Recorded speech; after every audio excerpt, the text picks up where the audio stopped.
জাতীয় সঙ্গীতের মধ্য দিয়ে লন্ডনে বাংলাদেশি কমিউনিটি বাংলাদেশের কোটা বিরোধী আন্দোলনের সাথে একাত্মতা প্রকাশ করছে। এখানে লন্ডনের সমস্ত বাঙালিরা একত্র হয়ে এই বৈষম্য এবং এই অবিচারের বিরুদ্ধে তাদের চিন্তা এবং মত প্রকাশ করে। আন্দোলনের মাঝখানেই কিছু বিপদগামী লোক বিশৃঙ্খলার সৃষ্টি করে।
বাংলাদেশি স্টুডেন্টদের সাথে সাথেই বিভিন্ন দেশের আন্তর্জাতিক স্টুডেন্টরা তাদের নিন্দা, প্রতিবাদ এবং একাত্মতা ঘোষণা করে এই অনুষ্ঠানের মাধ্যমে।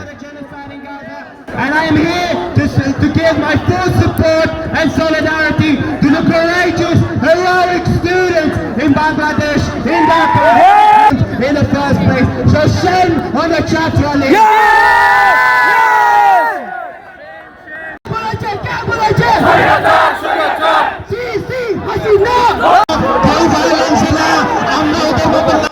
এই প্রোগ্রামের শেষের দিকেই কিছু বহিরাগত বিশৃঙ্খলার চেষ্টা করতে থাকে। প্রোগ্রামের যারা আয়োজক ছিলেন তারা তাদের শান্ত করার চেষ্টা করে এবং বলে যে আমরা তাদের মতো না এবং আমরা ওই প্রোগ্রামে লিপ্ত না হই, এই বলে উপস্থিত অংশগ্রহণকারীদের নিবৃত্ত করার চেষ্টা করে।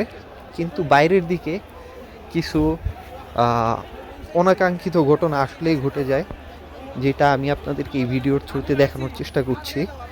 তো পুরোপুরি ভিডিওটা দেখলে আপনারা বুঝতে পারবেন এখানে দোষটা আসলে কাদের ছিল। যতটুকু জানা যায় যে এখানে আওয়ামী লীগের খুব স্বল্প সংখ্যক 10-12 জন কর্মী তারা একটি সমাবেশের মতো করছিল। তো যেহেতু এইখানে কোটা বিরোধী আন্দোলনের সমগ্র বাংলাদেশিরা এইখানে জমায়েত হয়, তো তাদের প্রোগ্রামের কাছাকাছি গিয়ে যখন আওয়ামী লীগের কর্মীরা স্লোগান দেওয়া শুরু করে, খুব স্বভাবতই বাংলাদেশিরা এখন বাংলাদেশের সরকার এবং প্রশাসনের উপর রাগান্বিত হয়েছে এবং তারা ওই রাগ কন্ট্রোল করতে না পেরে এদের সাথে ধাওয়া পাল্টা ধাওয়ায় লিপ্ত হয়। আর এই জায়গাতে এসে ব্রিটিশ পুলিশের উপস্থিতিতেই উত্তপ্ত অবস্থার সৃষ্টি হয়।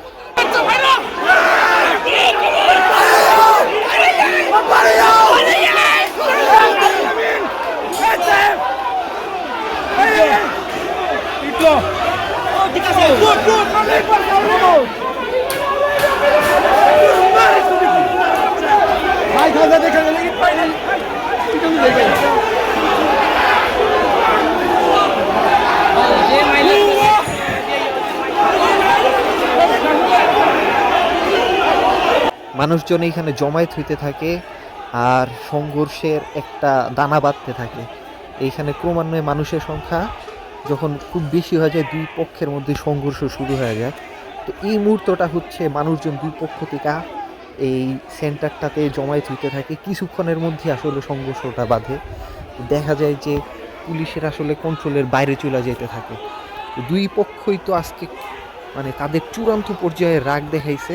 তো পরিস্থিতি আসলে ঘোলাটে হইতে থাকে এই মুহূর্তটাতে।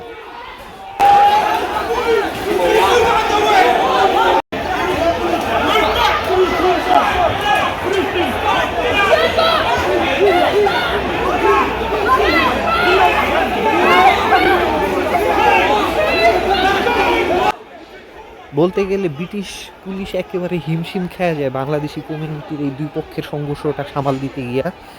তো তারা আসলে চিন্তাই করতে পারে নাই যে খুব স্বল্প সময়ের মধ্যে এরকম একটা বিস্ফোরণ হবে দুই গ্রুপের মধ্যে। তো তাদের চারোদিকে তারা ফোর্স আনার জন্য ফোন কল করে, চারোদিক থেকে এলাকাটা ঘিরা ফেলা হয় এবং কাউকে বের হইতে দেওয়া হইতেছিল না। বিভিন্ন দিক থেকে পুলিশের গাড়ি আসতেছে।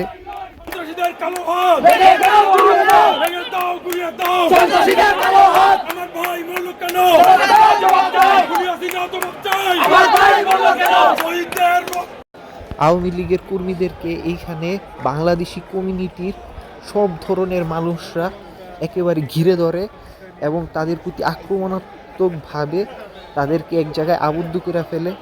কাইন্ড অফ তারা যদি বের হয় আজকে তারা একদম গণধুলাই খায় পরে এখান থেকে যাওয়া লাগবে।